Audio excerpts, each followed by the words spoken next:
the reason I want and enjoy being friends with you is because we have different views, because sometimes, many times, when we talk about current events or politics and it gets, kind of back and forthy, there's been a lot of times in our conversations with somebody who thinks differently than me where I stop and I say, huh, and I think about it differently. So there's a million examples of me thinking differently in our conversations, but that one friend is the prime example.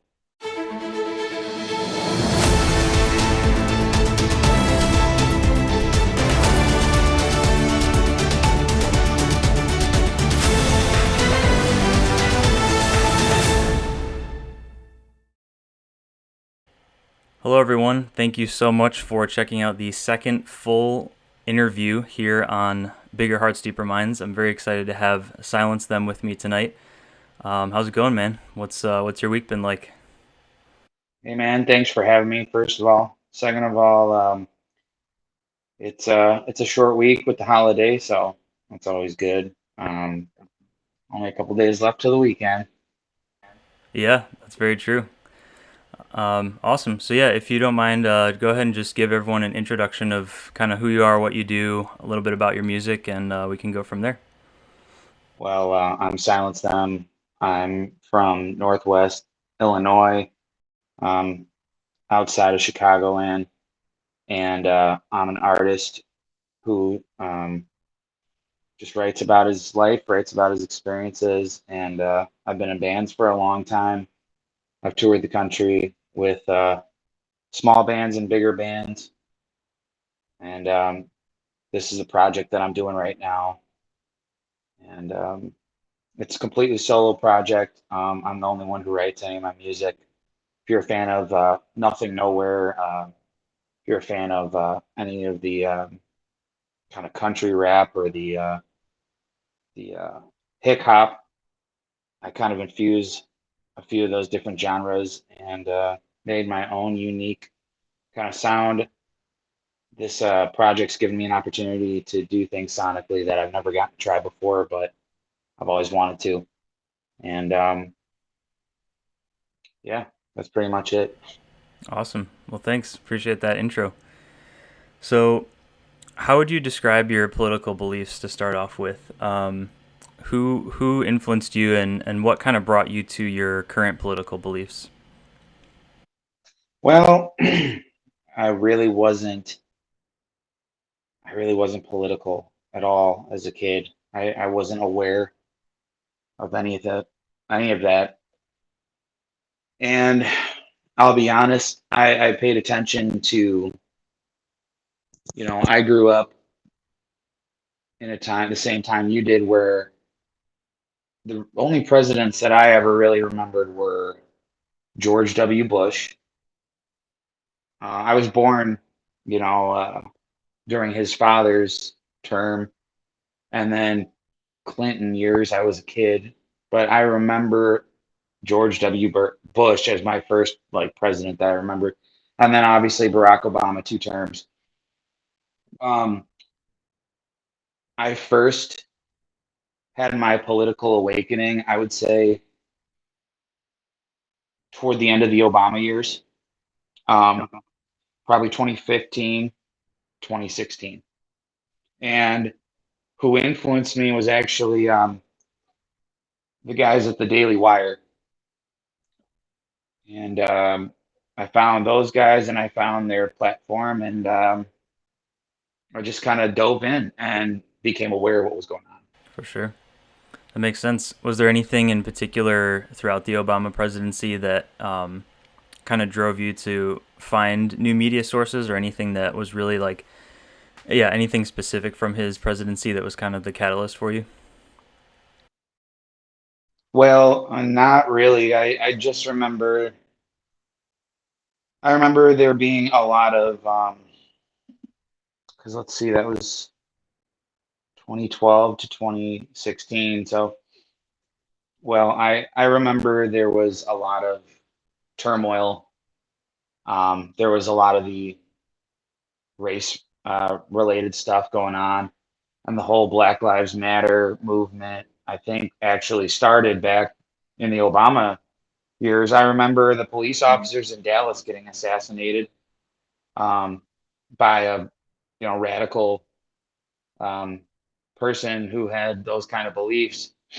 And I think that's when Ferguson and all that. I think that's when I really started paying attention to what was going on, and when I started to realize that I didn't like the people on TV. I didn't like the media on the talking heads on TV.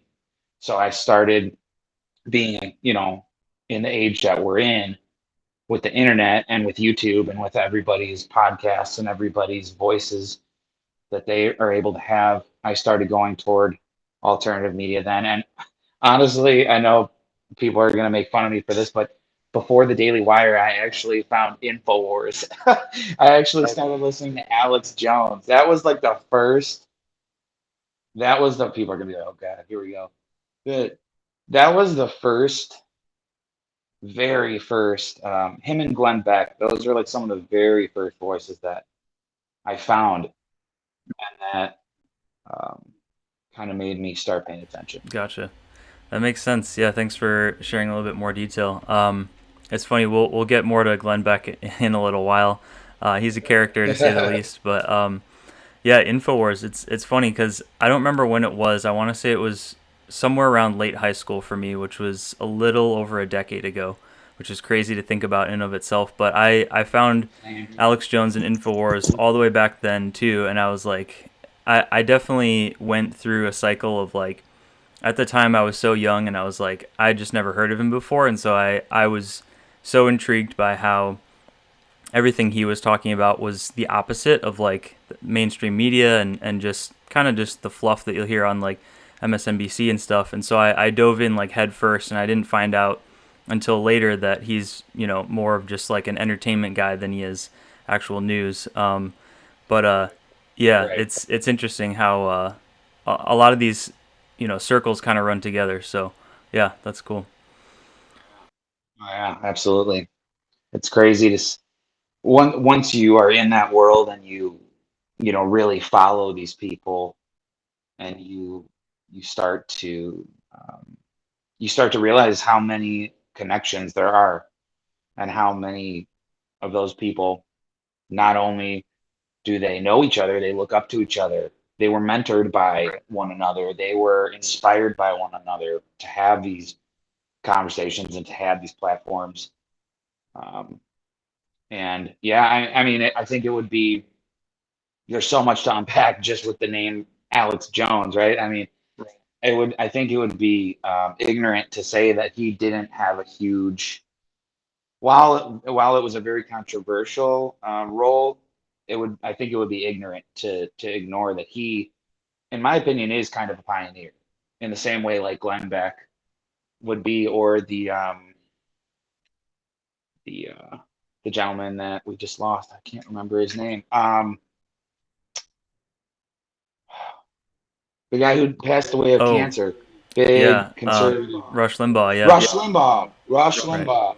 Yeah, I mean, it might make some people mad to put Yeah, those names in the same sentence. I'm just saying, like, there, as far as I was aware, as far as I was exposed to people, those were some of the people that seem like, now that I'm way deeper, years and years into this awakening and into this world, um, he did influence a lot of people to at least start their own outlet. I think Alex Jones, as crazy as he can be. absolutely. No, it's very true. I mean, yeah, all three of those guys, Glenn Beck, Rush Limbaugh, and Alex Jones, they all have huge platforms, and yeah, they've all been very influential in their circles. So yeah, that's very true. Rush Limbaugh in particular was, yeah, he was way up there. He's basically, I'm sure people will say similar things about um, Glenn Beck when it gets to the point where he's no longer on Earth. But yeah, they've all been very influential. So that's cool to hear a little bit more about your personal history with just kind of learning from those people and seeing what they have to share. So yeah, very polarizing figures, but very influential figures as well. So I agree, and you know what? I've always, um, in school as a kid, I was always really into history.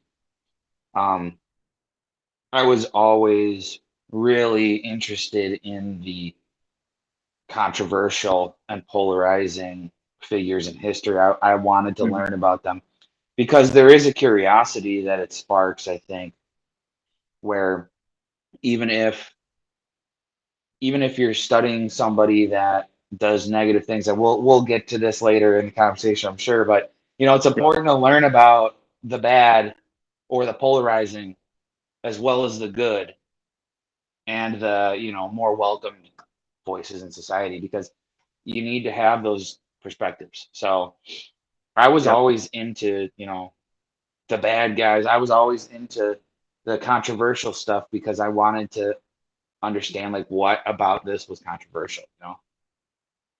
So maybe that's why I was more attracted to those voices in the beginning. Yeah, no, it totally makes sense. I mean, I'm a believer in you can't really make a judgment about someone one way or another until you actually get to know that person, know their content, and like what they're actually putting out there. And I feel like people are all too quick, whether on the left, right, or in the middle, to just be like, yeah, I don't like this person, or I disagree with them just because the side that they're on like disagrees with them. And it's like, well, you don't know what this person is going to say, even if you end up, yeah, not liking them, not supporting them. At least do the research yourself and think about what they're saying, chew on it, like ruminate on it. But yeah, it's something that not enough people do these days, which is definitely a sad reality. So, but Yeah, that's a whole other story yeah, that's very that I'm true. sure we'll get to later. Yeah, yeah, definitely. But Awesome. yeah, that was my those were my first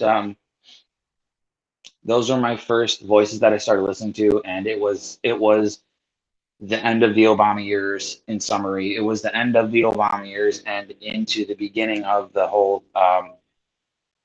2016 election cycle that I really started um, paying attention, and I really was red pilled. Yeah, for sure. That makes sense. Yeah, there was a lot of change that took place around the transition from Obama to Trump, and I feel like it just gets more and more intense every single year, every single election cycle too. But yeah, we might be able to get into that a little bit later too. So another question I have for you is, who today in the political landscape, whether it's an actual politician themselves or just a content creator, podcaster, who do you feel offers the most like hope for change? If you feel anyone deserves that kind of praise at all, which I would be totally okay if you're like, nope, no one, no one gets my vote. Uh, well, that's a really good question, Brad. I think that I definitely have some names that come to mind instantly. Candace Owens, I think she's a shining star in the future of the fight, and I would say Candace Owens, Larry Elder, um, Dave Rubin, and I really think the Daily Wire is a really polarizing outlet because of Ben Shapiro, who was my first introduction and everyone's first introduction to the Daily Wire. But I would definitely say in these years now, 5 years now, I've been following them since they've added. Michael Knowles is actually a really really intelligent guy, and he's really, I think, getting a different audience. He and Candace Owens are two great examples of somebody that's or people that are pulling a different audience um, from what Shapiro started with his platform. And so I definitely think, as far as content creators and that might even one day be politicians, I would say Candace Owens, Michael Knowles, Dave Rubin, and Larry Elder, who, I'm there's a lot to talk about with Larry Elder, but right now especially, but he was also another one of the as I got further along in my political awakening, he is probably the strongest voice in my psyche now, and that's because he's libertarian. So he's kind of like my political role model, I guess you'd say, in a lot of ways. But I really think that the younger people like Michael Knowles, like Candace Owens, like Dave Rubin, I feel like who is, a gay man, but he's now, he's libertarian now. And I just think that people like them have the biggest chance of making an impact with this younger generation because all three or four of those people really appeal to folks our age, folks a little older than us, um, maybe in between our age, 30-year-olds to our parents' age, maybe the in between crowd. And then definitely the younger kids really like Michael Knowles. They really like Matt Walsh. They really like Candace Owens, it seems like. So I think there's a lot of hope with the characters like that. Younger people, we need younger people.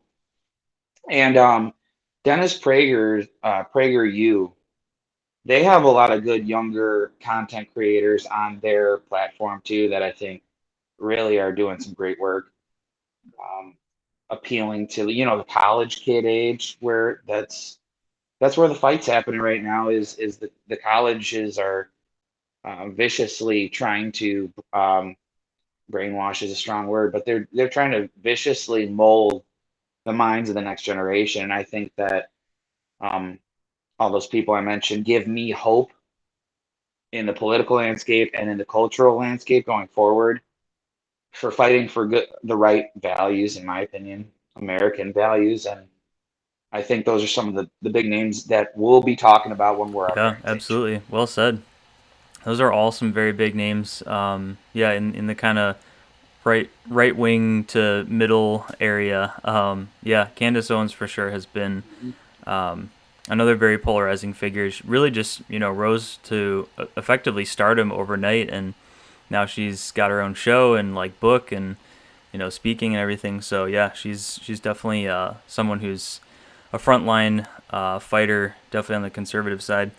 Yeah, you said a couple other things in there that made me think. Yeah, Kangmin Lee, if I'm pronouncing his name correctly, he's one of the like Prager Force guys. I've really been inspired by. What's that? Yeah, I'm familiar with them.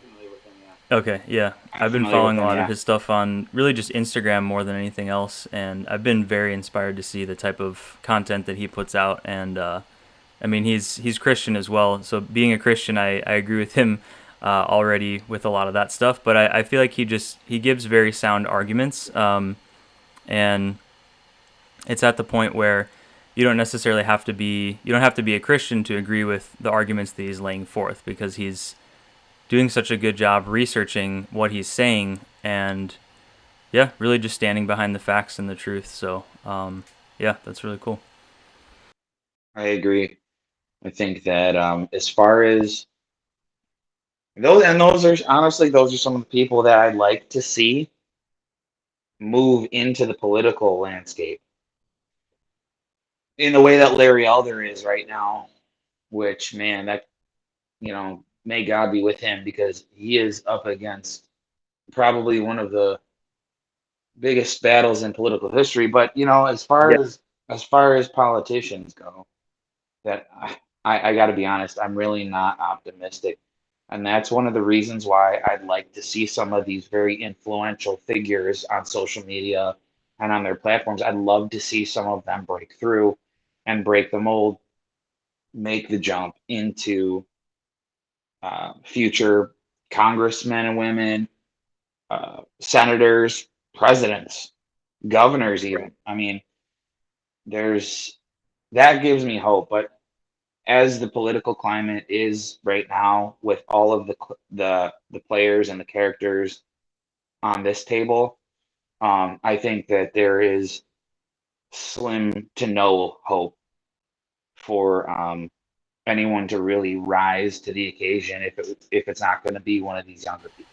Yeah, well said. I'm pretty much in the same boat. I don't really. I mean, I don't place my faith in any politician of any sort, but I pretty much just celebrate the wins when we get them, and for the rest, it's like kind of hunker down and prepare for the worst because you really never know what's coming these days.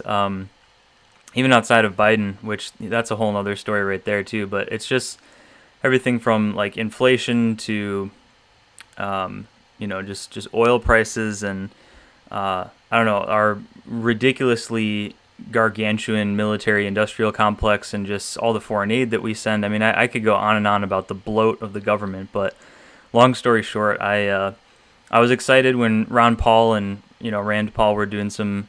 They're still doing things like they both still have their own like media platforms and writing books and publishing articles and stuff. But when Ron Paul specifically was running for president, I was I wasn't even really a libertarian at that point. But looking back, I was like, holy crap! Like this is probably the closest that America ever got to having that as an option because the dude was ridiculously popular and he was winning people from like left, right, and center. Like it was that guy had some Oh momentum. yeah, he did.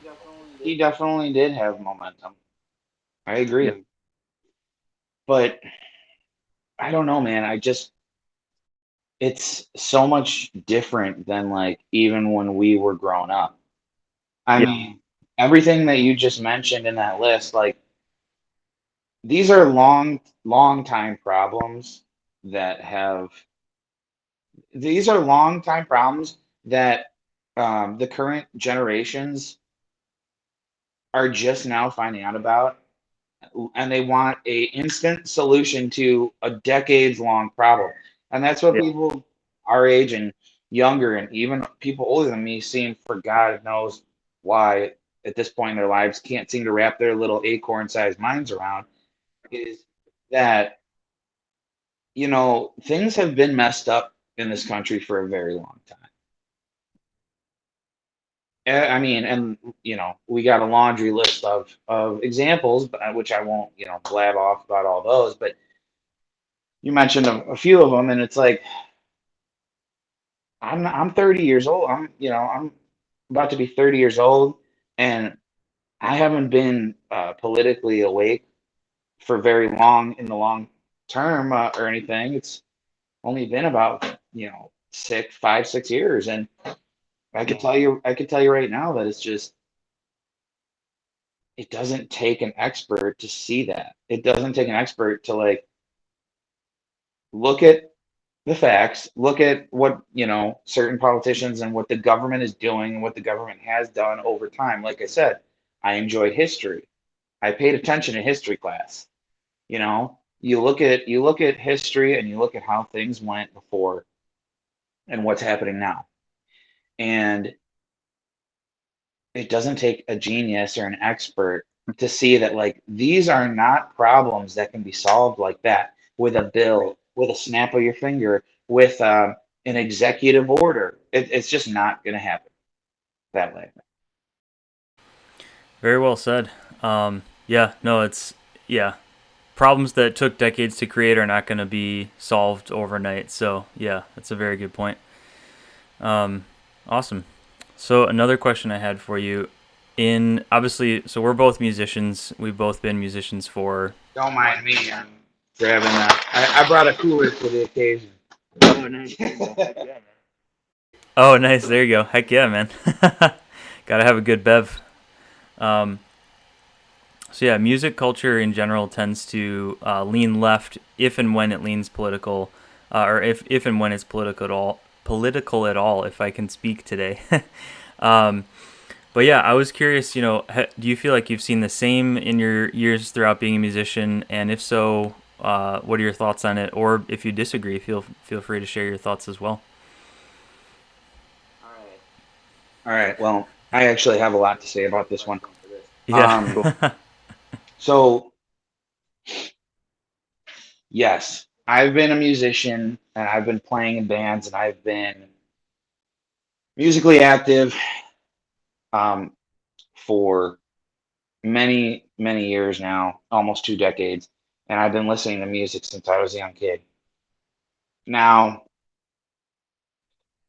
this is a big one because there's two sides of it for me. The first side of it is becoming an adult and becoming awake in your own way politically. And then the rediscovery of music that I used to listen to as an adult and realizing, oh my God, I was listening to a band that was 100% like leftist, anarchist, stands for X, Y, and Z, or completely, like F the system kind of stuff. And I didn't even know what that meant when I was listening to it as a kid. That's the first side of it. The second side of it is the agenda, the cultural agenda, and how the music industry is involved in that. So there's two completely separate, sides to it for me. So, um, I guess to start with the first side, you know, it's disappointing now that I'm older to realize that, and they're all tied together. They're both tied together. These two sides for me. So, and I'm going to explain how. Um, so, in the process of realizing that, oh my God, like, I'll give an example. Green Day. I listened to Green Day. I worshipped Green Day as a kid. Some of the first stuff that I learned how to play on bass. And then as an adult now, I realize like I follow, a couple of them on social media, and you see the stuff that they post, and you go back and you revisit an album like American Idiot. That's a perfect example. And I revisited it and I listen to what they're talking about, and what they're singing about, and I'm like, I don't really agree with that. I don't really agree with the point that he's making right now. System of a Down is another great example. They came from a very bad situation that continues to be a problem in the world, in their country, and they sing about that, but they also sing about a lot of problems that they saw when they came to America. And it's interesting as an adult to think about that and read that and kind of unpack a lot of that too. Now, the other side of it is in this hypersensitive cancel culture time that we live in, where politics, Shapiro has a Ben Shapiro has a quote. I think it's actually from his mentor. If it's not from him, I think it is from his mentor. Politics is downstream of culture, and it's or culture is downstream of politics. However you want to look at it, like it's all connected. And to think that and to think that there aren't agendas, and to think that there aren't um, motives within culture to gain political power, to gain further gain in their agendas, um, that would be foolish to think that, because that's absolutely what's happening. And the proof isn't all around us. The proof is in the pudding. The money in Hollywood is mostly coming from China. There's all types of propaganda. There's all types of propaganda in the music, in the movies, in the TV shows, now in the cartoons for the kids. I mean, it's all connected. And as a musician, it's been really, really alarming, because I think what scares me the most about all of it is, yeah, maybe I don't agree with what Green Day was singing about in their songs, or maybe, I don't agree with what this one rapper said, and, or what Eminem said today in his, latest bowel movement of a song, where he just gets on, and I'm an angry 40-year-old man, and I'm just gonna, complain about it. Um, they have the freedom to say that on the microphone. They have the freedom to get in the studio and get on the mic and spit their feelings, their thoughts, their views. I don't have to agree with it. I can still like the music, even though I don't agree with the band and what they stand for. It's getting harder and harder for me as a fan of music and as a musician to look past it. However, there are still songs that I like by people I disagree with, politically, or what, based on what I see them share on social media, on their fan pages and stuff. What scares me the most, and what should scare every creator of music and art out there, is the censorship side of it all. The freedom of speech is so encroached upon now that it's nearly gone, man. I hate to say it, but it's nearly gone. And it's become very clear to me in the music scene and the music industry, whether it's the rap world or the metal world, both communities that I have ties to and both communities that I follow very closely. It's becoming very apparent to me that we're in big trouble, and there is one side of the aisle, and there is one machine that is making the moves and censoring one certain side of the aisle, or anyone that is anywhere connected or maybe thinks a little bit or agrees with one side of the aisle, no longer has that right. As a musician, as a songwriter, that should scare everybody. Right. Absolutely. Very well said, man. On everything, honestly, I really couldn't agree more with everything you laid out there. So yeah, you touched on a ton of good stuff. I had a very similar experience with Rage Against the Machine. I mean, I grew up, in high school. Even I think I had heard of them in junior high initially, but definitely carried them with me through like high school and even into college, and didn't realize until later, when I would have probably considered myself libertarian leaning, or like kind of, you know, um, anarcho-capitalist as well. But yeah, didn't realize until later, like, wow, these guys are, they all admit it, like they're all socialists. It's like that's their personal view. It's like, okay, that definitely changes my view on your music. I'll still rock out to the music every once in a while, but it's not going to be something that I look at with the same lyrical passion that I once did. And you said too, it's so easy to, you know, when you're a young kid, you don't necessarily understand like what a particular concept means, or like what they're trying to convey in the music, and you don't realize until later, like, wow, that was not at all what I thought it was. And yeah, some people want to tear down the system because the system is bad. Other people want to tear down the system and put their own system in place because they want to be the ones in power. So yeah. And can I add something to that about the not the being a kid and not understanding? And that's a dangerous thing, because without knowing it, we were being conditioned by the music that we were listening to as kids. Those bands and those people, they knew what they were doing. They knew what they were singing about.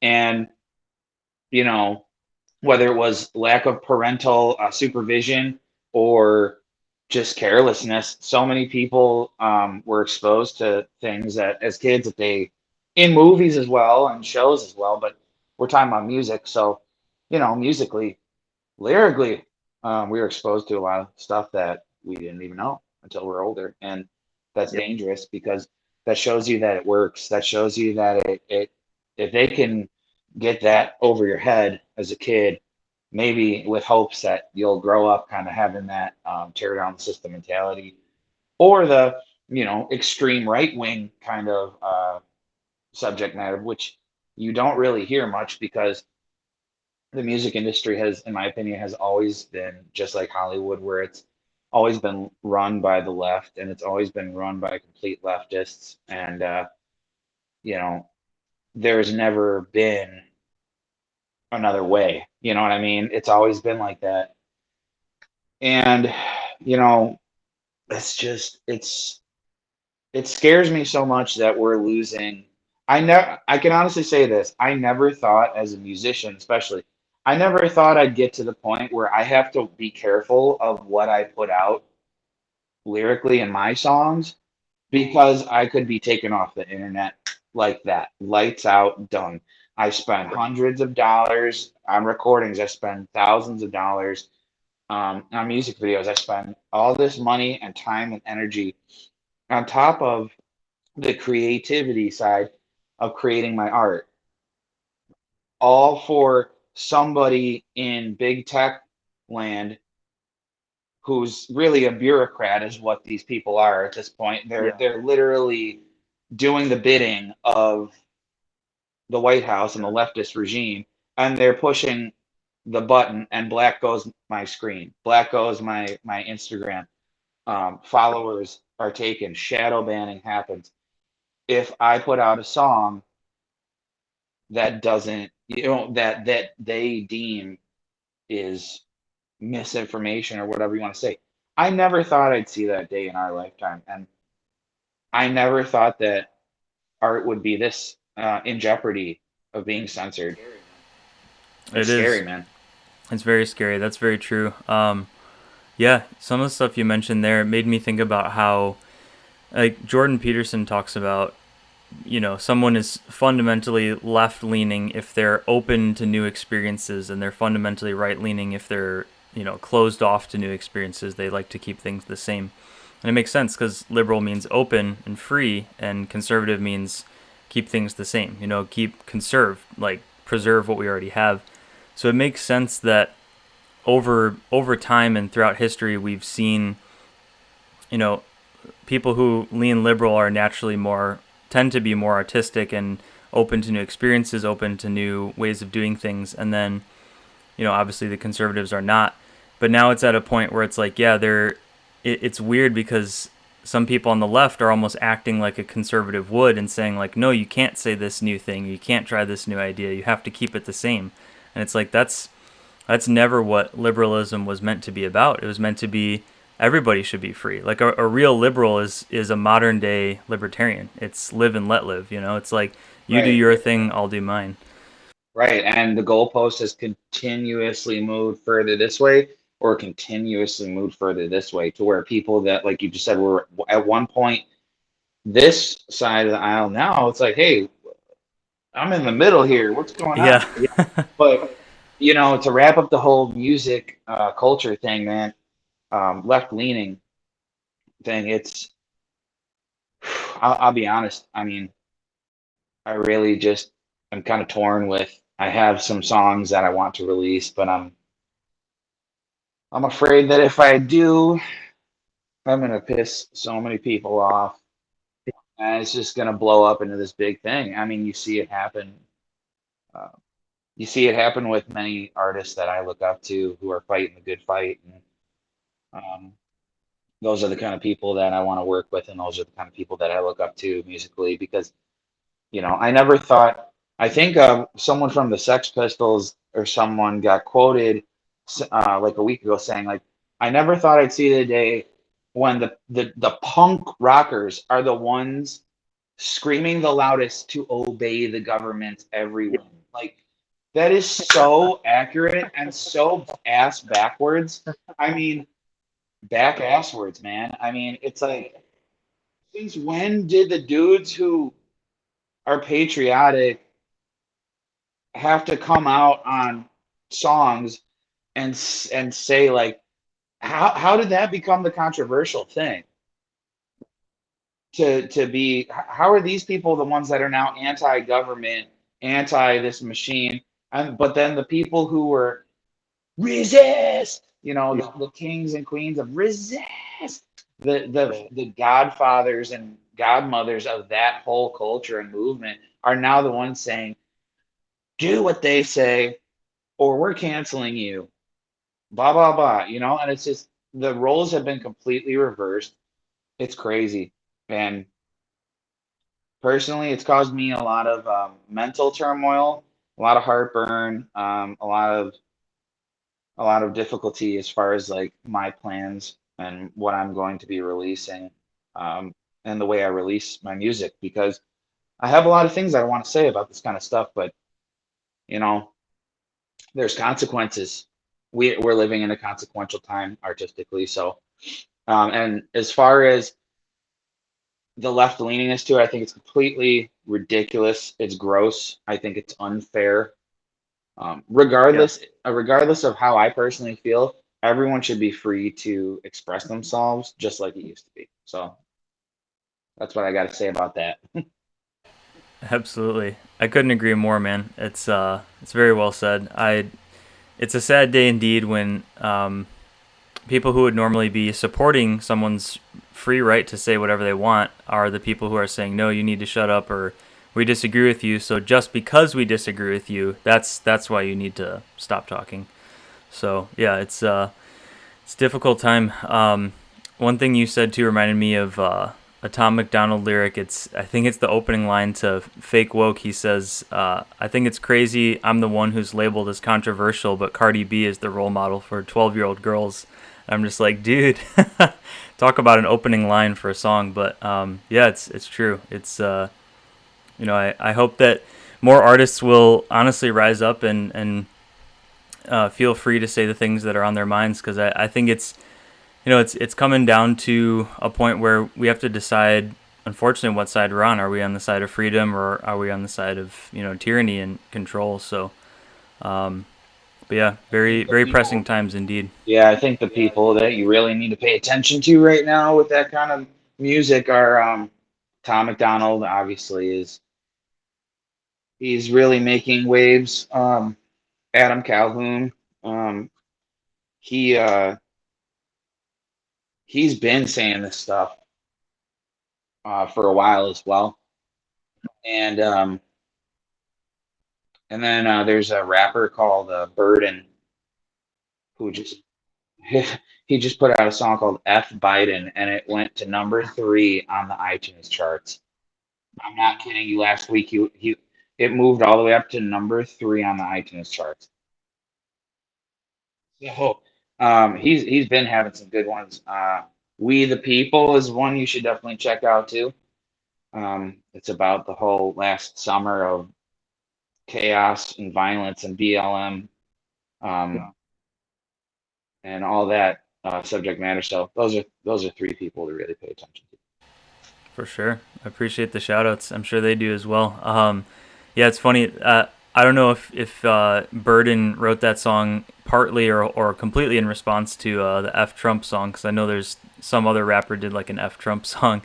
I've heard some people playing that in just driving throughout Schaumburg. There was one time, I don't know if you saw this at all either, but being Illinois residents, there was during much earlier this year when a bunch of admittedly quite a few QAnon people, but for lack of a better term, a lot of conservatives. It was like the Gulf and Meacham intersection, and there was like kind of all the lefties on one side and all the righties on the other. And there was one chick she was driving her Jeep with all the windows down and stuff, and she was just blasting the F Trump song, and I think she was driving past the people on the right side. I just found the whole thing hilarious. I actually wanted to interview people there, but I didn't get the chance at the time. So I got invited to go to that, and it was a super windy day. I remember I okay, think it was yeah, a Sunday, and my buddy invited me to go with a bunch of people, and he had like shirts for me to wear, hats for me to wear. Like I was like, man, yeah, yeah, I'm gonna pass. I'm like, I just Schaumburg and Schaumburg and QAnon or like election uh, protesting people, and those are 2 things that don't mix. So I was like, I'm just gonna sit this one out.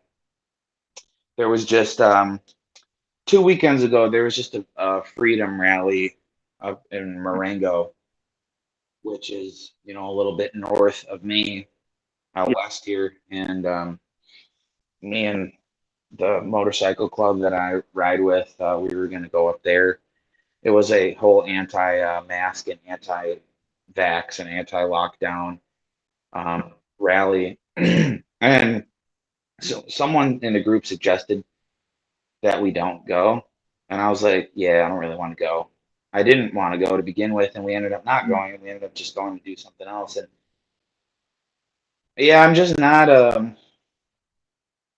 not into being there. I don't want to be there in person because unless it's something I really, really felt strongly about, I just don't need those problems in my life. Like, I don't need to get arrested because here's the problem. If I went to one of those ordeals and things got violent, and someone that I cared about got involved in the scuffle, I mean, I'd be going to jail because I'd start, whooping some butt. You know what I mean? Like I'd be Yeah. protecting my friend, or what if my girlfriend got hit in the face or something by some asshole through a water bottle? You don't know. So then I'm in a fight and I'm in a position, and it's like, well, this was kind of stupid when I could have just stayed home, or I could have just gone to the bar down the street and had a nice night with my friends. Right, exactly. That's good. You probably made a wise call to skip out on that. Some things, some events like that, definitely pique my interest, but others seem a little bit too fringe for me to want to attend as well. So yeah, that's a really interesting story. um, all right, let's go to the next question here. So recently, Governor Andrew Cuomo resigned, and obviously we touched on Larry Elder and Gavin Newsom and some of the recall election stuff too, but obviously, like both of these, political leaders are Democrats. They were leading Democratic states. But given how much I don't want unrest isn't the right word, but just discontent, and frustration, given how much of that has taken place. What are your thoughts on all of that? And do you feel like this is kind of like a changing of the tide as far as political leanings go in those states, or what do you make of it all in general? Well, um, as far as New York, I think that was actually about covering up the fact that Andrew Cuomo is responsible for killing literally thousands of elderly people in New York State nursing homes and New York City statewide for his handling of COVID, and I think that was just New York politics 101 for you right there. I mean, that was, oh, now we're gonna make this about a game of grab ass. It's like, listen, that's totally not what it was about. It was a scapegoat. It was a scapegoat. They had to. Otherwise, I mean, they were literally investigating this guy for killing people because of his policy decisions during the original wave of the pandemic. So, I mean, it's to me that's BS in my opinion. I think that was I'm not saying he didn't do those things he's accused of, or hurt anybody, or make anyone feel uncomfortable. I'm sure he did those things. I mean, the guy's a complete sleazeball. I mean, so like I said, it's New York politics 101. It's no almost no different than Chicago politics. It's as corrupt as the day is long. You know what I mean? Is the sky blue? Yeah. Well, Chicago and New York still are run by corrupt people and have been since our grandfathers were kids. So, um, no surprise there. That guy is here. Here's the problem with New York's situation. That had nothing to do with an awakening. New Yorkers, I don't care. I'm sorry if anyone's watching this from New York. New Yorkers are some of the stupidest people I've ever met in my life. I'm sorry. They're the definition of insanity is doing the same thing over and over again, expecting different results. Well, these people continuously vote for stupid people, and then they wonder why stupid things happen in their city or in their state. So you reap what you sow. I have no sympathy for those people out there. I have sympathy for people that want to get out but can't afford to move. I have sympathy for people that are tied with obligations to a place like New York City, like family obligations, or I can't leave my family behind. You know what I mean? I have sympathy for those people, but you know what? It's a centipede in that city. I mean, it's a centipede. You cut off the head, there's 80 more legs behind it and body parts wiggling back up to the surface. I mean, there's gonna be another Andrew Cuomo like that. It's just a different name, different face. That's my thoughts about New York. As far as what's going on in California, very interesting situation. Larry Elder, as I said before, I really look up to Larry Elder. I follow him. I look up to him. I actually gave my dad his book dear father, dear son, for Father's Day this year. And this was before he announced he was running for governor of California in the recall effort. So I gave him, I bought my dad Larry Elder's book for Father's Day, and he was like, "What's this?" I don't think he had really heard of Larry Elder, but he started reading the book, and I told him what the book was about, and he's like, "Are you trying to imply something about our relationship?" I was like, "No." I said, I look up to this guy, and I think it's a good story about a son and a dad because it is. But for those watching who don't know Larry Elder's, backstory, I mean, there's a million interviews that he's got on YouTube where he tells the backstory of his father. Really, really great guy, and I think he's a very strong libertarian voice. He has been for a long time. Now, as far as what's going on in California with the recall effort and the fact that Larry Elder is actually looking at a pretty good, as far as the polls that I've seen today, he's actually looking at a pretty good chance that this could happen. Um,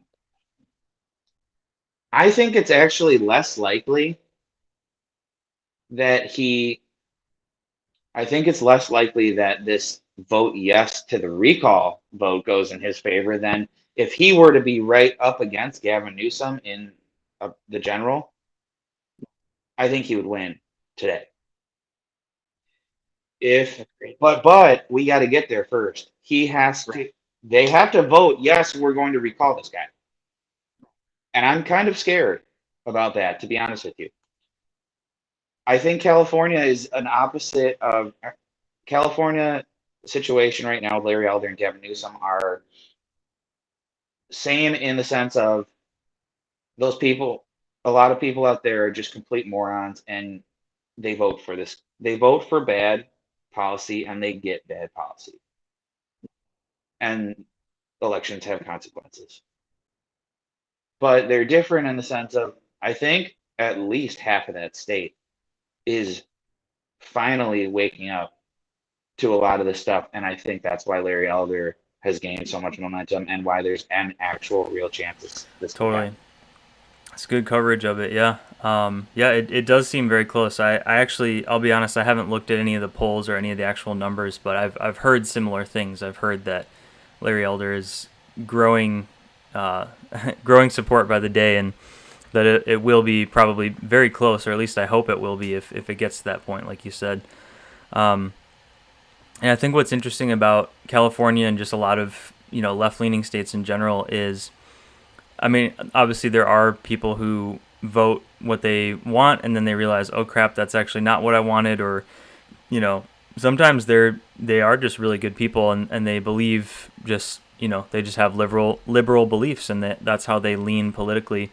But then someone who should have done a good job ended up doing a really bad job, or they intentionally screwed the country over, and it's lobbyists and they're in bed with certain people, sometimes quite literally, and it's just a poop show like all around. But I agree, it's if you make unwise decisions, you're gonna get bad results, and so I think more Californians than ever are starting to see, oh crap, I better really think about this and put my vote behind someone who is actually going to do a good job and not screw the state over. I can't remember if I said country earlier, but either way, meant to say state, but you get my point.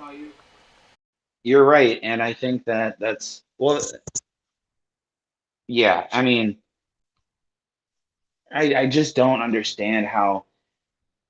I mean, you're giving people a lot of credit, I think, because here's the other thing you got to remember about the way people vote.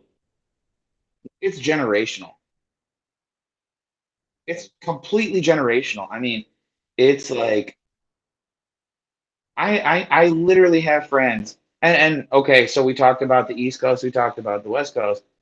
Now Yeah. here we are outside of Chicago, in the middle of the country. It's the same thing. I mean, Yeah. I have friends that vote for Democrats no matter what, and family members that vote for Democrats no matter what. They don't care. They don't do their research. They've always voted that way. They're going to continue to vote that way. And then their kids vote that way because their parents tell them oh, this is the right person to vote for, or this is not the right person to vote for, and so I think a lot of it is also just like people just don't take the time to really research who they're voting for. Yes, maybe they really believe some of the stuff that their candidate says, but like if you look at maybe they believe that stuff, but if you look at how have things gone in their state, and that's what I love about Larry Elder's campaign. He's running on. Aren't you tired of this? Aren't you tired of rolling brownouts or rolling blackouts or whatever they are? And aren't you tired of the fact that 75% of black boys pre-pandemic in California cannot do math or read at state levels? Aren't you tired of that? Aren't you tired of sending your kids, black and Hispanic parents, aren't you tired of sending your children to those schools? I love the whole campaign of, hey, you don't have to love me, but like, what is this guy doing? How has this worked for the last 20, 30 years? No, it's failing people.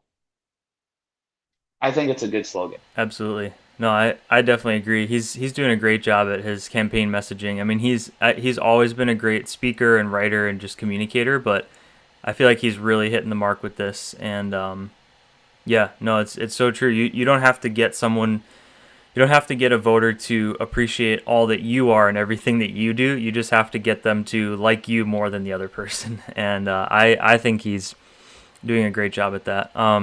What else did you mention that made me think of something? Oh yeah, you're saying it's a generational thing. It very much is a generational thing, and maybe I am giving people too much credit because I mean, let's be honest. Like, only 1 in 5 people actually pay close attention to politics. So most people, when an election comes up, they're just gonna vote whatever their gut tells them, whether their gut is telling them something good or not good, or informed or misinformed. So um, it's very true that yeah, we just I hope that as media gets a little bit more decentralized and people turn to podcasts and books and various shows, that they actually take on the responsibility of teaching themselves things that the media, the government, schools, sometimes parents and friends aren't going to teach you. Like, you really have to take it on yourself, like we talked about at the top of the episode. I know for a fact there's no way that I would hold libertarian views or think anything like truly freedom-minded if I hadn't done my own research and started to read things on my own, because I come from a conservative family and I share some conservative values, but it's definitely not all of them. And yeah, so it'll be very interesting next couple of years to see where the sounds a little cheesy, but kind of where the spirit of America, in what direction the country turns, because I don't know, it's we're facing a lot of facing a lot of battles right now, culturally speaking. So I had a conversation this morning with a friend of mine about this, and he is a little more optimistic than me, but I'm not very optimistic. But uh, he's like, "Well, don't let it ruin your morning, man. Grab yourself a cup of coffee. It'll be all right." Yeah.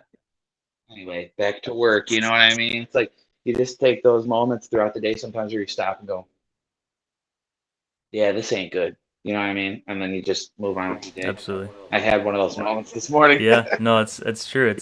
I mean, they're hard to avoid. We live in a very messed up, complex world, and I think it's good to take a moment at times to be like, yeah, this is really bad. Like, what am I going to do about this, or what are we going to do about this? But yeah, if you if you dwell on it for your entire day, that can mess with anyone's emotions to the core. So yeah. All right, what else do we have here? So, have you ever had any conversations about politics with someone where your mind was changed or you changed their mind? And can you share more about how that went? I mean, I've had conversations with a friend of mine actually who is completely shares completely different views than mine. I mean, and we're still good friends. So that actually happens to me quite often. And in relation to your question,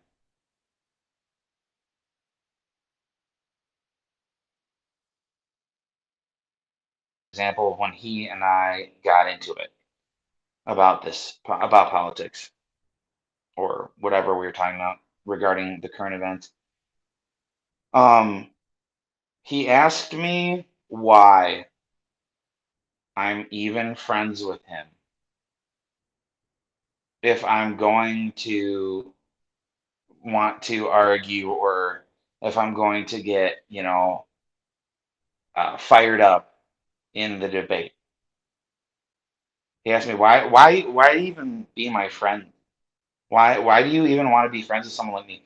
Don't you want to be friends with all your buddies that think the same way as you? And I said, no. I said, this is what you're missing. I said that the reason I want and enjoy being friends with you is because we have different views, because sometimes, many times, when we talk about current events or politics and it gets, kind of back and forthy, there's been a lot of times in our conversations with somebody who thinks differently than me where I stop and I say, huh, and I think about it differently. So there's a million examples of me thinking differently in our conversations, but that one friend is the prime example. I mean, we couldn't be different with our views, but that's the most recent story is he asked me why even be my friend. I said, because we have different views. I don't want to just hang out with people that have the same views as me. You know, it's nice to get your ego stroked by people that agree with you on everything. It feels good. Joe Rogan, a couple years ago, brought this up. I don't remember who he was interviewing, but the whole I don't remember how he worded it exactly. How it's like teams. It's so viciously is like teams. Um, or he pulled up I think it was a Chris Rock skit actually, where Chris Rock was the one that was saying it about like everybody is like it's like sports teams, you know. It's like it feels good to hang out with all the people that are cheering for the same team that you're on. It feels good to have those conversations with people that agree with you and don't challenge your way of thinking. But I think, and that's what I think so many people are missing right now is a friend like mine, a friend that I'm referring to. I think that more people need a friend that they disagree with politically and even, religiously or culturally. Yeah, very well said. I love that, man. It's so true. I think if there's one thing that's probably actually driving division more than anything else is it's people of all political stripes going too far into their own pigeonholes. People who are just like, yeah, I know what I believe, and or I believe what I believe, and I want to surround myself with people who think the same thing. And it's like you said, that's not going to challenge you. That's not going to bridge the divide. Literally everybody talks about, well, we want to bridge the divide. Well, it's like, how do you do that? You talk with people who you disagree with. And it's like, and that is the hard part. Yes, that takes a lot of effort. That takes a lot of transparency. Takes a lot of humility. Takes a lot of patience. And those are not easy. Those are not easy things to gain. But it's the only answer, And that's a big reason why I'm doing the podcast too. Is it's like, you know, my friend Rian, who I had on for the first like full length interview, I guarantee like you and him and me as well, like all three of us would have different views on like various topics. But it's like that's what makes it interesting about talking about those things is we can actually dialogue about it and see what has this person learned throughout life or what have they researched that I might not know. So yeah, it's very well said. And it's part of growing as a person, It's just like reading a book. The whole point of reading about something is to learn. So, conversations with people is just like reading. It's another way to learn. It's another way to um, expand your mind, And I'm guilty of it too. I mean, everyone's guilty of it. I mean, it's tough. It's hard when you kind of feel like your team is losing or on the short end, got the short end of the stick in the current, time frame. It's tough to be it's easy to be a sore loser. And I've definitely been a sore loser many times. And, people that disagree with me about all this stuff, they're the biggest sore losers that in my mind sometimes too. And it's like, it's tough to be so primal and just so like, I'm on this side and you're on this side. And, um, you think and you really truly believe in your convictions and that your view is the right view. So it's very hard to bridge that gap and bridge the divide, like you said. It's really hard, and it's not. I mean, well, the division that we're experiencing right now in this country, it's like you want to talk about how in the beginning of the podcast we were talking about how I think I said like people want an instant solution like that to decade long problems, and it's just like that's unrealistic. Sadly, this division, and if you look back in time in our lifetimes, this has been brewing. This is all nothing is by accident anymore. Um, it took a long time. People want to think that politics and hate and division started 4 years ago when Donald Trump walked onto the scene. That's completely inaccurate. Um, this was going on for a long time. It's like Ben Shapiro says, um, America is the corpse on the table. Donald Trump wasn't the murderer. He's just the coroner. He was the coroner.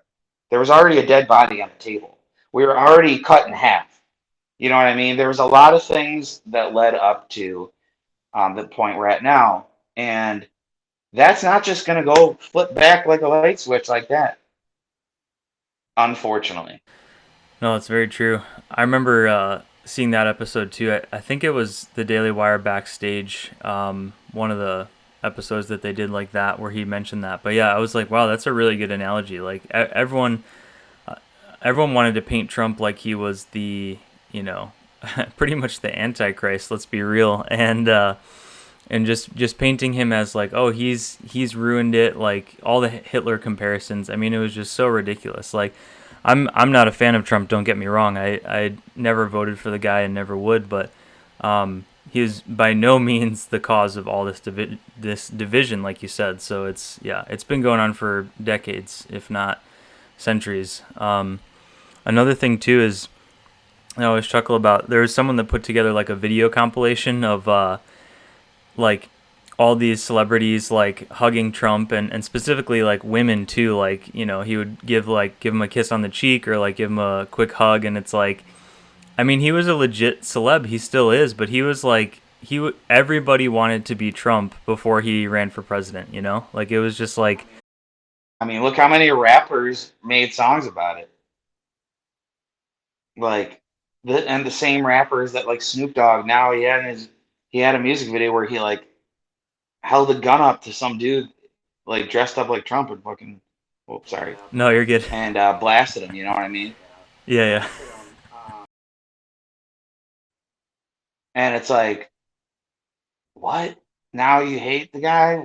You wrote songs about how you wanted to be like the guy. Absolutely. Yeah. It's comical to say the least. So a little bit of a lighter question, but is there anything in the cultural or entertainment spheres that you're really enjoying right now, whether that's music, art, movies, books, anything like that?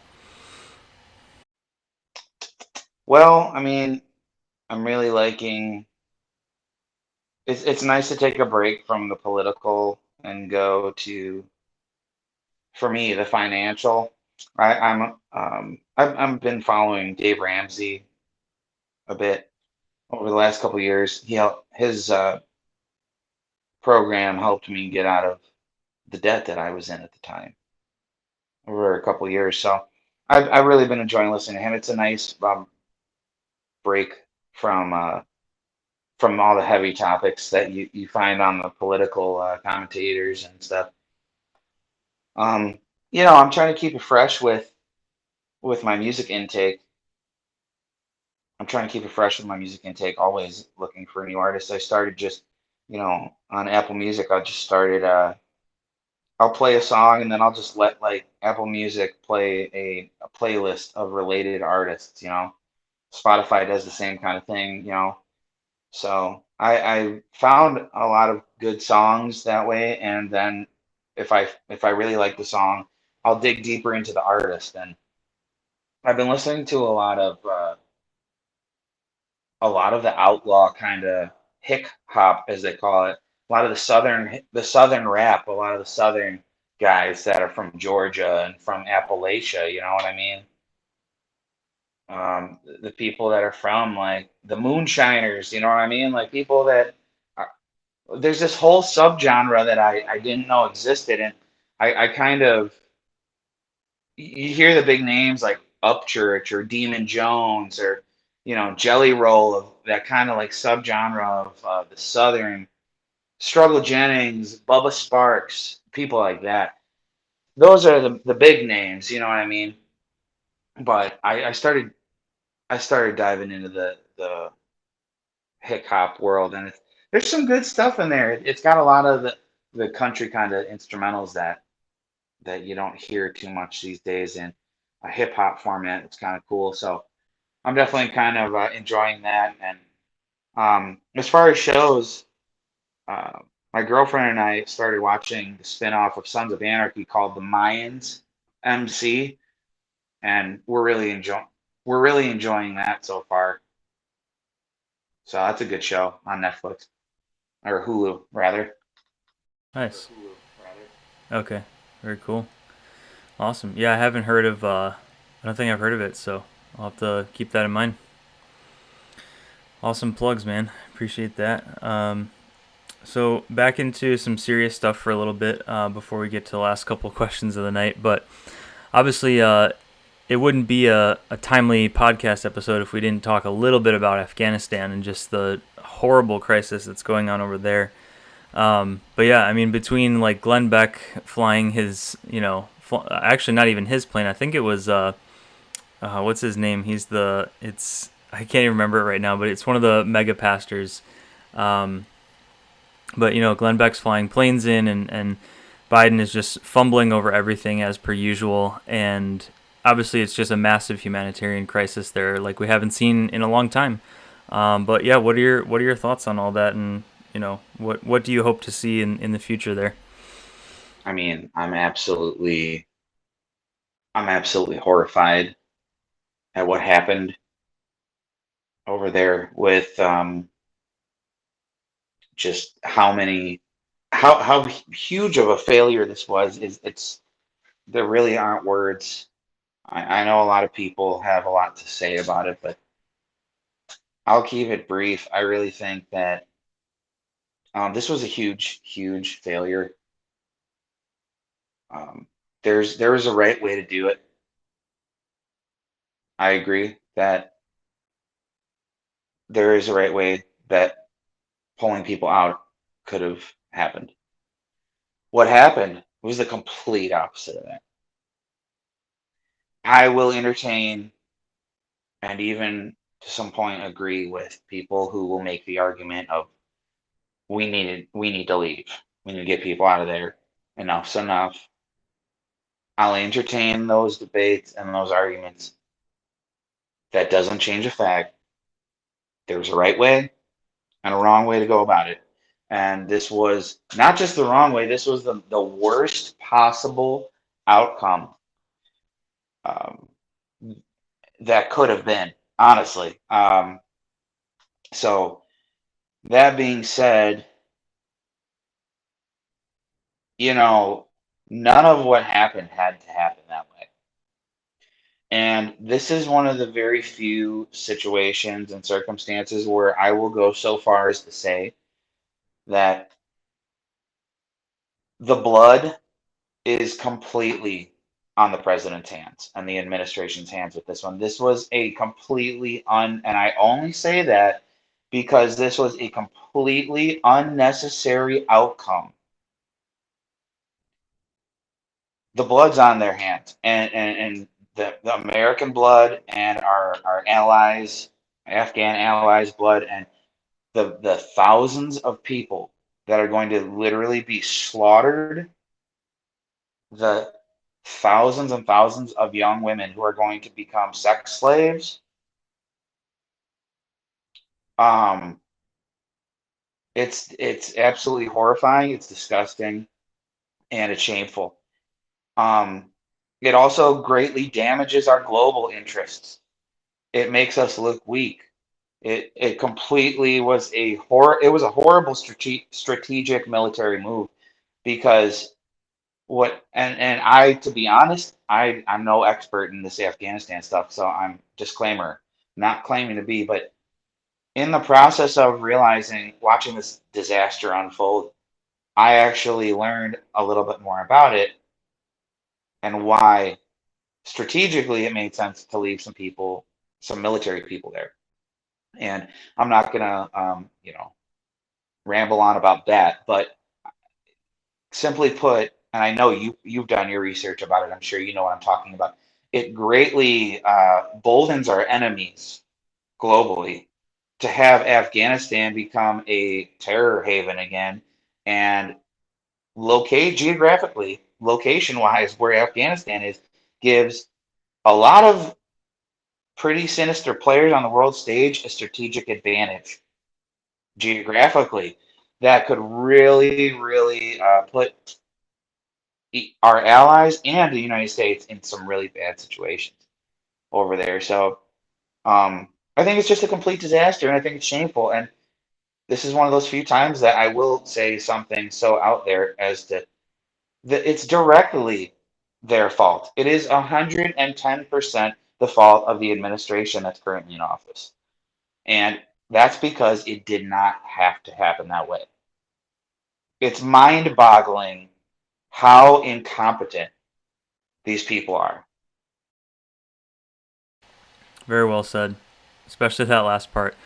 Yeah, I mean, I remember seeing Kamala Harris. It was again one of the big media companies, CNN, MSNBC, something like that. One of the hosts was just asking her like, you know, basically about all of Biden's intelligence and the decision he made, and pulling the troops out. Which I actually am one of the people who believes like enough is enough. Now, I agree with you. It was not handled even remotely well. It was not handled with any ounce of responsibility, maturity, strategy. It makes us look so bad that it's like all of the last 20 some years.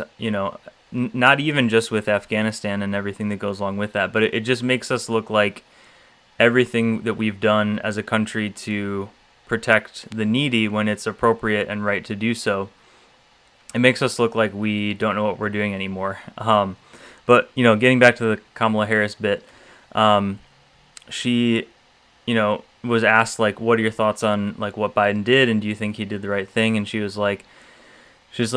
said something like, well, what I will tell you is this: he is someone who has an extreme amount of courage. And I'm like, not only do I not agree with that, but that's like absolutely the wrong time to say that. To be saying like the way that they handled it, and just Biden fumbling over everything and saying like, they have 300,000 troops up against 75,000 Taliban, and just everything that he failed to do, all the decisions that he failed to make at the time that he needed to make them.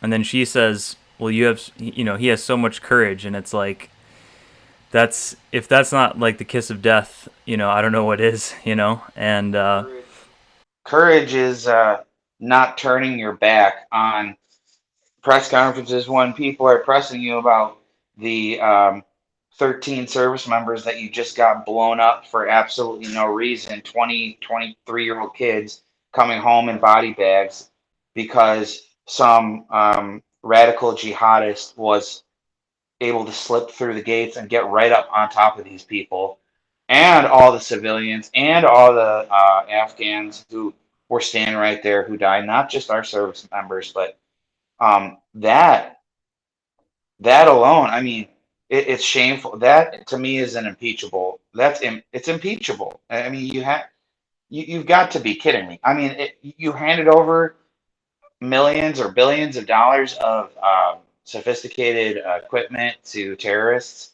Well, that's something the United States government's been doing for decades now. But this particular instance is that's treason, in my opinion. I'm also going to go so far as to say that the actions of um, his actions and the administration's actions with this Afghanistan debacle are treasonous. That's what I think.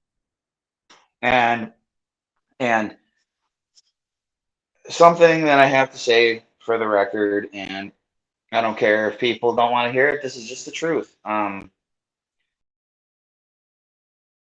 this doesn't matter. It doesn't matter like what side of the aisle you're on. It doesn't matter who. Let's be very clear about something. The president of the United States is no longer with us. He is no longer with us. The lights are on, but nobody's home. The man is not well. The man is not in control. The man has no idea what is going on and what he's doing and what he's saying 90% of the time. Um, I feel bad for the guy. I do. I didn't love everything about Trump. I didn't love Trump. I didn't love what he didn't say. But let's be very clear about something. Left, right, or in the center, ridiculous. This is the most embarrassing thing to continuously watch is this decrepit, doddering old fool as the commander in chief of supposedly the most powerful nation to ever be in the history of the world. It's sad. And it's regardless of what political party he belongs to, this is not good. You're 100% right. He's not with us. It makes us look weak because we are weak because we're being run by crazy people with a elder abuse case at the forefront of it. I mean, this guy needs to be taken care of. His health is not well. It's obvious that he can't even speak.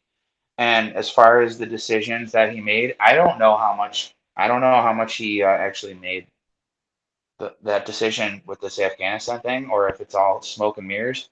Someone made that decision, and whoever that is, the blood's on their hands. And you know what? When you're the face of the administration, when you're the president, it falls on you. And one more thing I like to say about him is he's never been on the right side of any foreign policy decision ever. If you go back 40 years that he's been in Washington, the guy's always been an idiot. I mean, he's never had a good plan. So it's just sad because it's so unnecessary and so many innocent people are going to die. And last thing, the treason side of it also comes from how can you how can you keep your job when you left American citizens behind? Like I know we want to talk about like our allies and stuff. Listen, or green card holders, American citizens, whether they're Afghan or American, you're literally leaving your people in harm's way and getting away with it. Do you agree? I mean, Yeah, no, I do agree that I mean there's so many egregious offenses throughout this entire thing that I'm like if this is not a stain in people's memories of Biden's presidency, I don't know what will be. I mean, it short of like a nuclear bomb dropping, this is about as bad as it gets, to be quite honest. So I agree. I mean, I agree. It's an impeachable offense. The left can scream Trump as much as they want, and they can do all the charades that they want. But when people's lives are being, when women are being raped, when children are being, beaten and, rounded up like cattle and, just all of the humanitarian atrocities that are happening, it's just so it's so appalling. It's like this this is what you got for your never Trump vote, you know? And I'm not saying I don't want to be someone who blames everything on the president, because the president does have very big and crucial responsibilities. I believe this extends, not saying that you were saying this, but I believe it extends well beyond his failures. But it is very clear in a, you know, in multiple senses, not just from like a media sense, but just like a pure leadership of this country sense. Like he failed us. And so yeah, when Failed the people that are stuck there. He failed the people that just came home in body bags. yeah, That's a fact. That's a it fact. is a fact. Yeah, absolutely. And all those people that are in trouble over there, I just don't understand. I mean, I don't care what people, and I don't care what counter argument people want to throw at me. There is no counter argument to that fact of, listen, you don't have to like either of these guys. That wouldn't have happened under Trump. I'm sorry. It wouldn't, there would not be a single American citizen left behind under somebody like him. I'm sorry. It's sad, man. And yeah, I do think about that too. Not just the people who passed away in the violence last week, but all the people who are in line to. Absolutely. It's not good. Couldn't agree more, man. And it says a lot about how when Glenn Beck of all people is the person who's, you know, flying planes in to help refugees, and you know he raised something like $27 million, something huge like that. I think it was actually even bigger than that, but you know, some gargantuan amount of money. You know, it says a lot when one of America's biggest conservative radio hosts is doing more than the president of the United States is doing. So yeah, it's very telling. Right. And it shouldn't have to be that way. But here's the government sucks at everything. I don't know how Yeah. much time we have left, but how are we looking? I've got about probably two more big questions. Well, semi big. Okay. But yeah, Okay. we're doing good. We'll probably wrap it up before 8. So But I think the government sucks at everything. I mean, that's the simple answer that's the core of my political beliefs. I don't even know what I consider myself um, politically. I can just tell you that you know, I'm for small government because I believe that the government is bad at everything. But that being said, I think that the fundamental purpose of the government is to make sure a bomb doesn't fall on my head, or to make sure that if there's people overseas that are in trouble that are United States citizens, make sure a bomb doesn't fall on their heads. That's what I want the government to do. They completely couldn't even do. They couldn't even do that in this case. I mean, you can't even get your own people to safety. You can't even. I mean, and then you handed over a list, a kill list, basically for these people. It's just, if you ever needed an example of how incompetent our government is, this would be it. And it could have very well happened under someone who was a Republican president. It could have very well happened, and there was a lot of stuff that happened in the Middle East under Bush and his dad and everything. You know, if people do their research about Saddam Hussein to, you know, Osama bin Laden, like all the players in between. I mean, there's just so much history there, and there's so many question marks there over time and over history with the Middle East conflict. You know,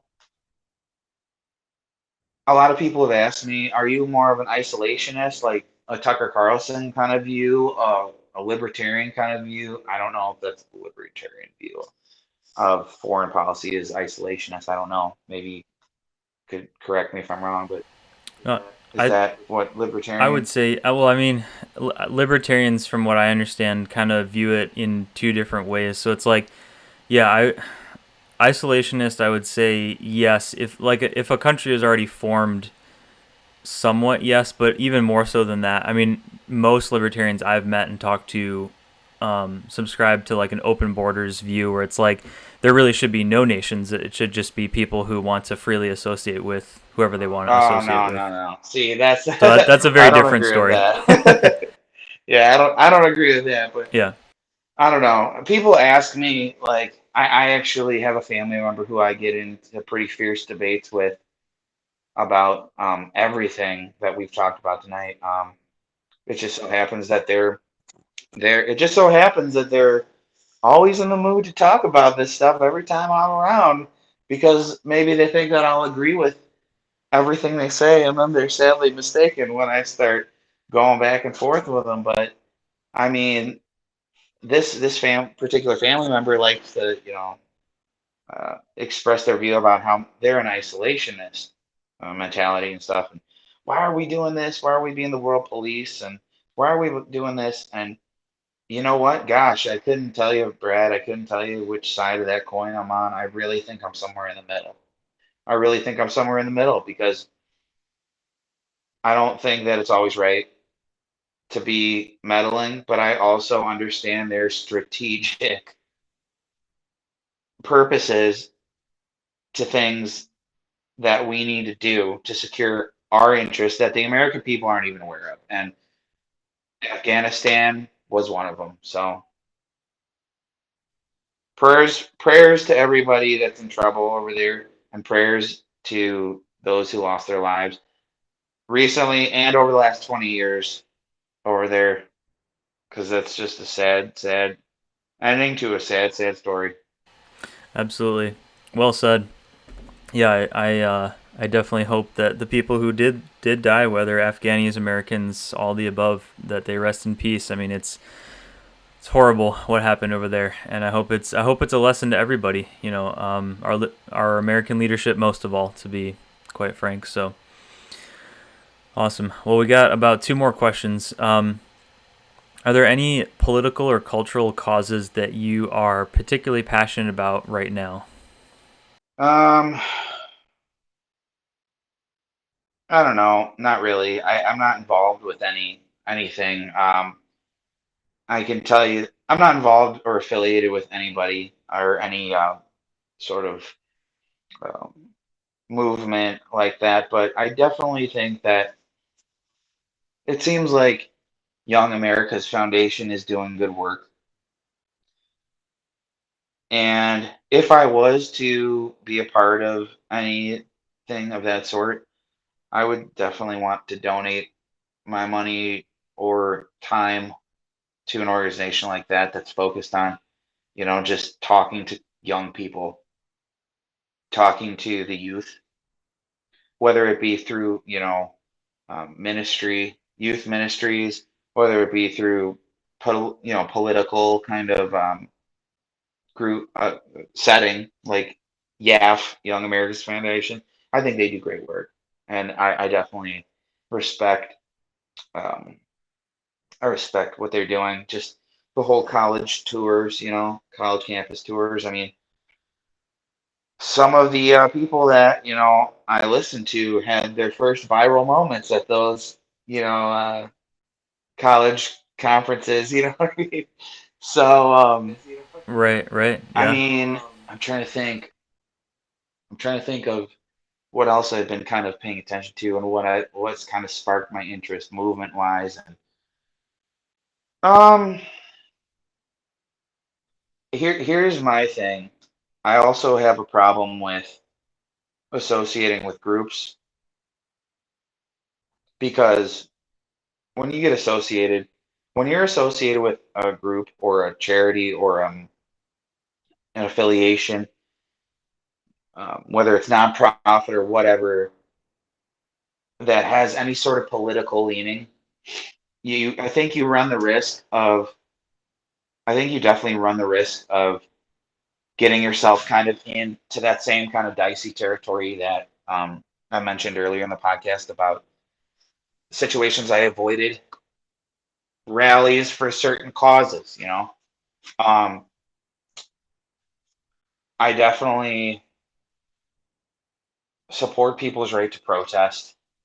I definitely support people's right to, be expressing their views and marching and peacefully assembling or even forcefully assembling for their views on any side of the aisle.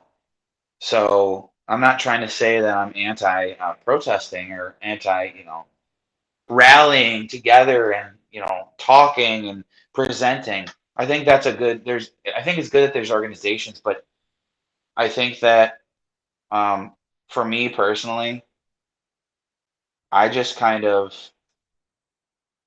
I know who I support and I know what I believe, and I don't feel that I need to gather with people or necessarily give money to people that I agree with. I feel like me knowing deep down that I support the cause is enough.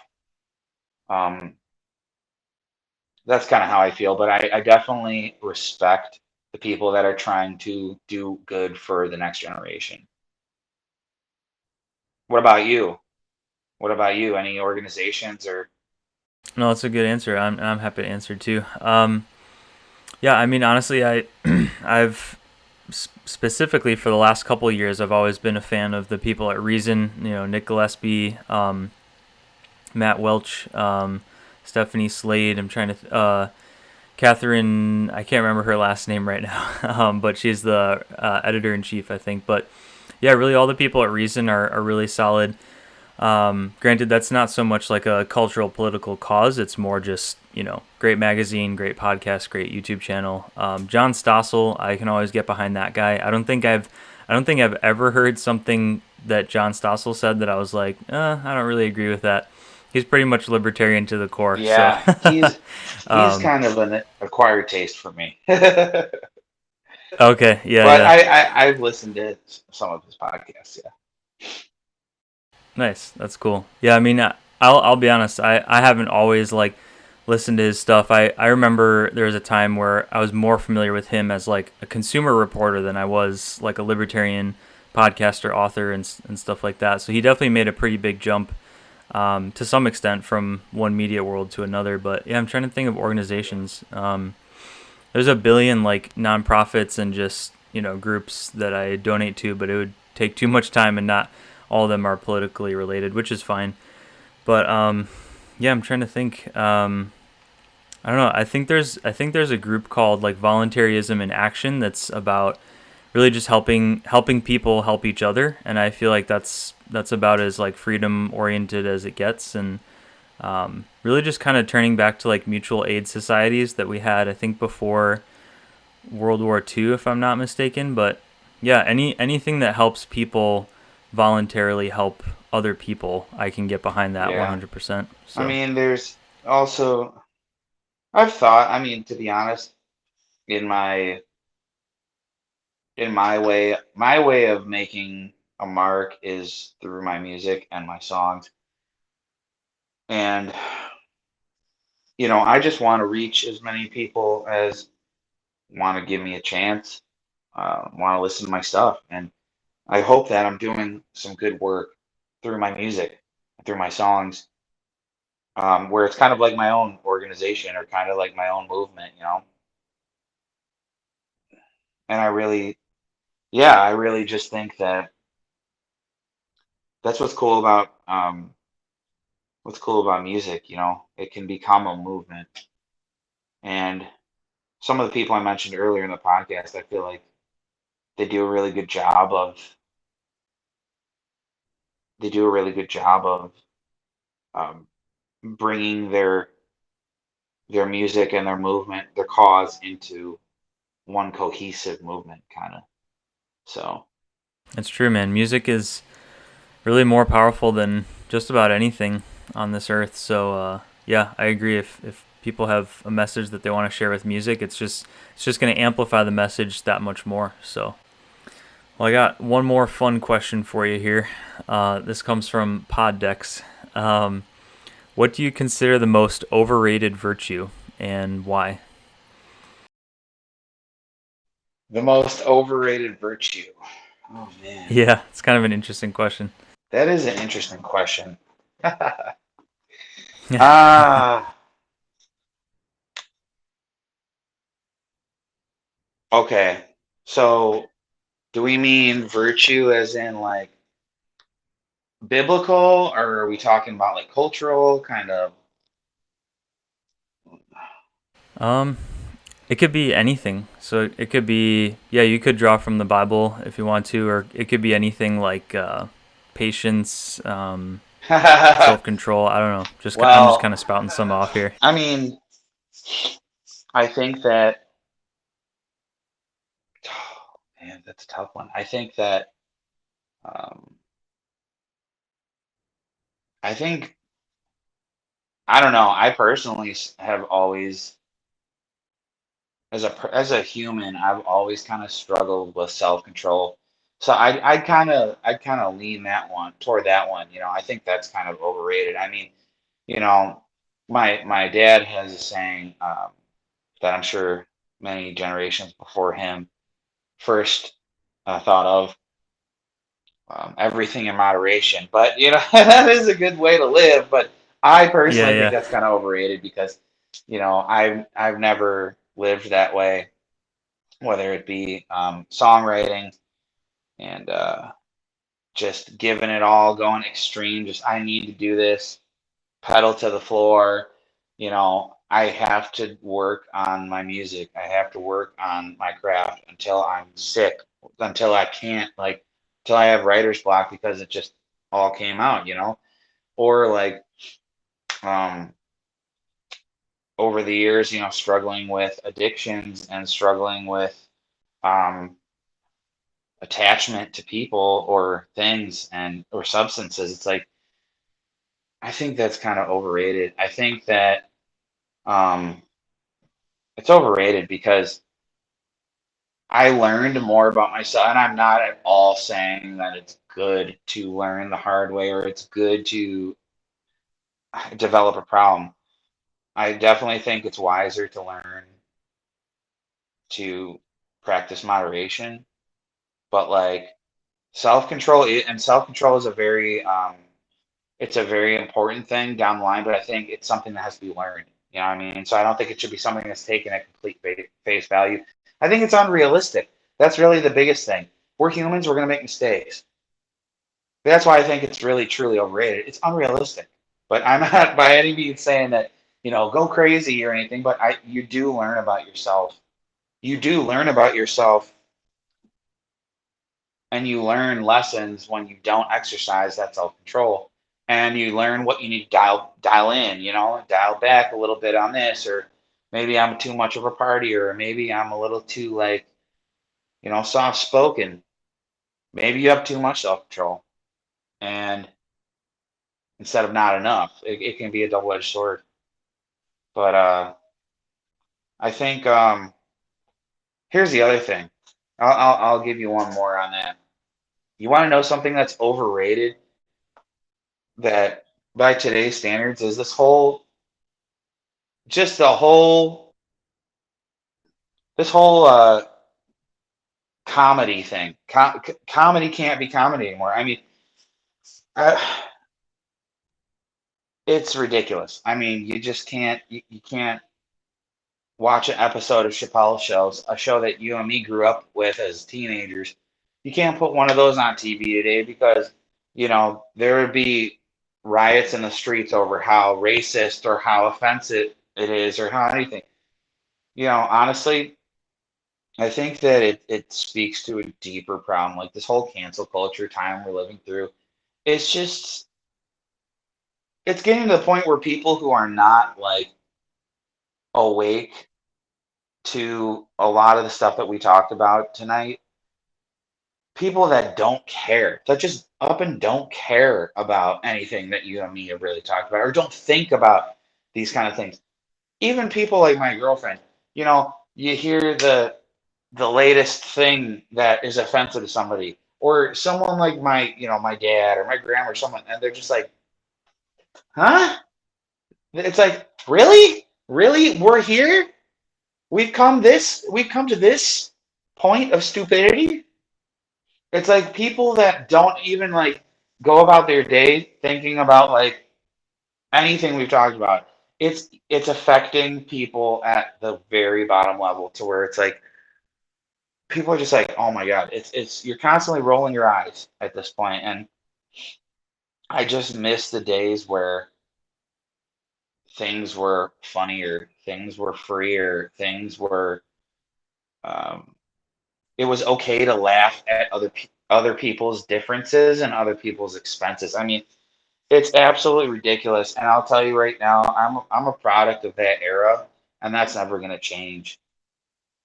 Um, I don't really have a lot of self control still to tie it back to the self control thing. I mean, it takes a lot for me to control um, just my day to day interactions with people. I mean, I think we are at a point of probably no return culturally. I don't know what it's going to take, man. Like, I don't know what it's going to take, but let the person tell a joke. Let the comedian be funny again. Let the actor act. Let the singer sing.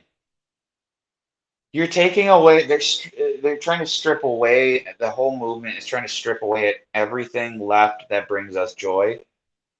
Laughter is medically proven to be good for your body. Like that's not an opinion. You know what I mean? Like, and you're taking away people's ability to laugh. This is crazy to me. No, I couldn't agree more. Again, it's culture's in trouble when comedians start sweating. So, and it's funny because like Dave Chappelle, great reference. It's very telling when the liberal media industrial complex is saying like his latest Netflix special was like so bad or whatever because it's so unwoke, but it's like that's why people love it, and that's why people have always loved him, and that's why people will continue to love his stuff. He's one of the comic geniuses of like history. He's right up there with like George Carlin and Bob Hope and like Dean Martin and Steve Martin as well. Like he's way up there with like everyone else who's ever been a comedy great, and like I hope it stays that way forever. I hope people can see through well into the future like yeah, so and so said like his Netflix special was like really bad, but it's one of the funniest. I haven't even seen the whole thing, and what I have seen, it's like one of the funniest things I've ever seen in my entire life. Yeah, it's really gotten out of hand. It's just not fun. I hate to be a negative Nancy, but this is just how I feel. It's not fun anymore to be. It's really not fun anymore to be alive. I hate to say it, make it sound like I'm not implying anything like I wish any self harm on myself, but I'm just saying like it's really you're taking the fun out of life, man. That's really what I'm trying to say is like, you know, can't we have something that we all have in common? Can't we all laugh at the Dave Chappelle jokes? And why is it always white people that are the ones that are offended by something? It's like it just blows my mind. It's like most of the people that are offended by Dave Chappelle are white people. I couldn't help but notice the man is African American and he's making fun of African Americans because he's African American. So he's making fun of himself. You're offended that a African American man is making fun of himself. Maybe you're the problem. Maybe you're the problem. Like, I mean, it's so out of control, man. It's like, and it's really funny to get like his take and people like his, in his position, like their takes on all that. They're like, I don't give a bleep. You know what I mean? I don't care. Like, they're just like, he lights up a cigarette and he's like on Joe Rogan, like, man, I don't give a crap. You know what I mean? It's like he doesn't care. Like he's like, when did I ever like the whole point of stand-up comedy and entertainment is to take you out of your day to day. It's to take you to a different place, make you laugh, make you cry, or make you sing along to a song. And that's what it's all about. It's an escape from the BS of day to day life. So if as the culture is continuously getting chiseled away at, you're eroding like what makes us enjoy life, and that's what I mean. It's like it's getting to the point where it's like, dude, it's not fun anymore to live in this world of just everyone. Everyone just has to get in everyone else's business. I'll tell you right now, I don't care what the person does next to me. Here's the libertarian in me speaking. You know, to each their own. As long as you're not hurting anybody or hurting me or infringing on me, do what you want to do, man. That's just how I live my life. I don't care. I don't care if you're gay, straight, or whatever. I don't care what race you are. I don't care what culture you come from. And if you have things about that that are important to you, I want you to live that way. I want you to be yourself. I want you to express yourself in your own way and have the same freedoms that everyone else does. But what's happening is the gun is being turned around, figuratively, at least for now, on people who literally just want to be left the heck alone. And I don't know if you think about this at all, but when you put people who just want to be left alone in a position against the wall, back us into a corner, it's probably not going to end well. And I just fear like that's where we're heading more and more every day. Unless people start having conversations like this and having conversations like the ones with my buddy who disagrees with me, but we're still best friends. And I go out on his boat on the weekends and we have fun together. But I have those conversations where it actually has changed my mind about certain things and it has made me think differently about certain things. More people need to have these kind of conversations. Otherwise, I just feel like it's completely going off the rails in a way that we might not ever get back, man. Yeah, no, it's very true. Interesting times lie ahead, to say the very least. Probably dark times too, but it's going to be very telling to see what happens in the country and in the world over the next couple of years. So yeah, I hope people pay attention to wisdom and just protect themselves and their loved ones, and just kind of gotta weather the storm, so to speak. But I'm kind of a pessimist. what's that? I'm kind of, like I said earlier, I'm kind of a pessimist when it comes to all that. But you know what? But you know what? I I I don't I don't want that to happen. I don't want the thoughts that and I don't want it to end up the way that I think it's going to end up. So I have to keep some glimmer of hope because otherwise it's like you start going down that mental staircase of like, okay, well, if tomorrow is if tomorrow's not going to matter, then why does today matter? You know, that's a slippery slope.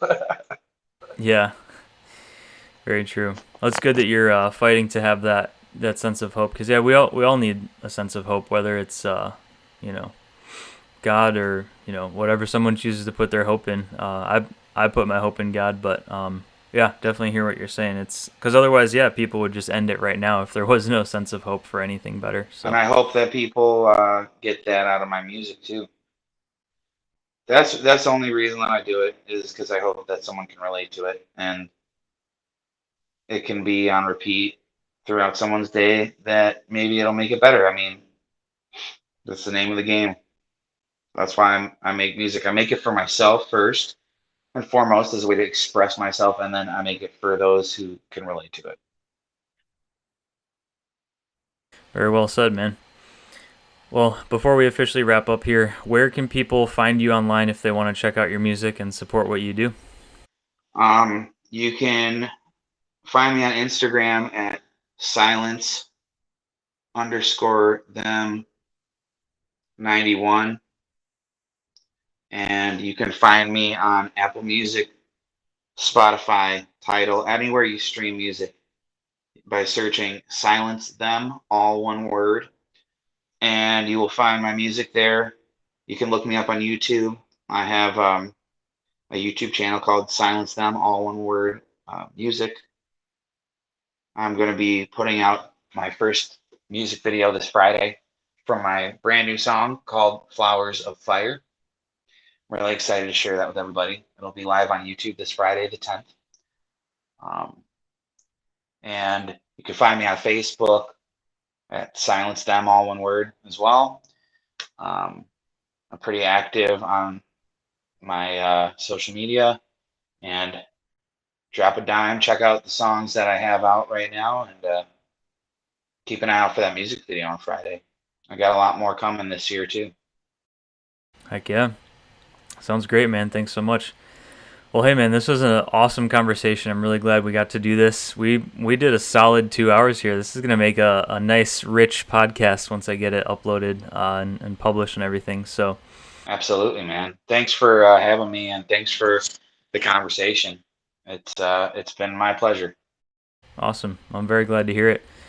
Heck yeah, man. Thanks again, and thank you all for watching. Really appreciate your support, and yeah, stay tuned for the next episode.